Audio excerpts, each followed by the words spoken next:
Israeli हमले में Hezbollah नेता हसन नसरल्लाह की मौत के बाद मंगलवार को ईरान ने तेल अवीव पर 180 से ज्यादा बैलिस्टिक मिसाइलें दागी। हालांकि इजरायल के आयरन डोम ने ज्यादातर मिसाइलों को रोक दिया, लेकिन इससे पहले से ही अस्थिर चल रहे मध्य पूर्व में तनाव बढ़ गया है। הערב איראן שוב תקפה את ישראל במאות טילים. המתקפה הזאת נכשלה. היא סוכלה בזכות מערך ההגנה האווירי של ישראל, שהוא המתקדם ביותר בעולם, ואני מברך את צה"ל על ההישג המרשים. היא גם סוכלה בזכות הערנות והאחריות שגיליתם אתם, אזרחי ישראל.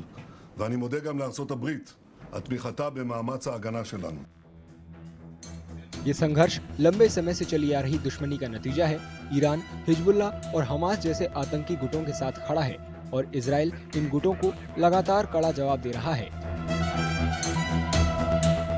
दोनों देशों का इस इलाके में बड़ा असर है। एक तरफ इजरायल अपनी एडवांस मिलिट्री टेक्निक और अमेरिकी सपोर्ट के साथ मैदान में है, वहीं ईरान अपने सहयोगी आतंकी गुटों को आगे कर इजरायल पर हमले कर रहा है। US and UK are fully supporting Israel, and Iran is supported by Russia and possibly North Korea and China. As far as Iran is concerned, it has formed its own axis of resistance. An axis of resistance is, there are four H's, which I say. One is Hezbollah, which is the most strongest one, which used to be.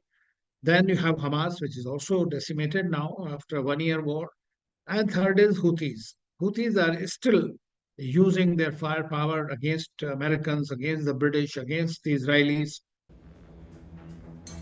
Israel अपनी सेना की बेहतरीन air defence system, cyber क्षमता और America के support की बदौलत मजबूत स्थिति में है, जबकि ईरान के पास अपनी बैलिस्टिक मिसाइलें, हिजबुल्लाह, हमास और दूसरे आतंकी गुटों का साथ है।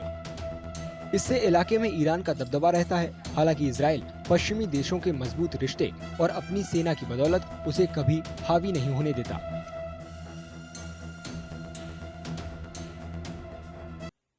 I would say that Israel has asymmetric, advantage over Iran in two very specific areas.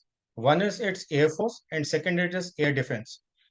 Air force is as modern as can be, thanks largely to the United States, which is giving its aid and support to Israel. It has got all the modern aircrafts, F-16, F-35, stealth aircrafts, which have got capability of not only long-range missions, but have also got capability of delivering warheads, including nuclear warheads. Israel और Iran के बीच चल रहा संघर्ष खतरनाक होता जा रहा है। इसके बड़े पैमाने पर फैलने का खतरा है, जिसका असर दुनिया भर की राजनीति और कारोबार पर पड़ सकता है।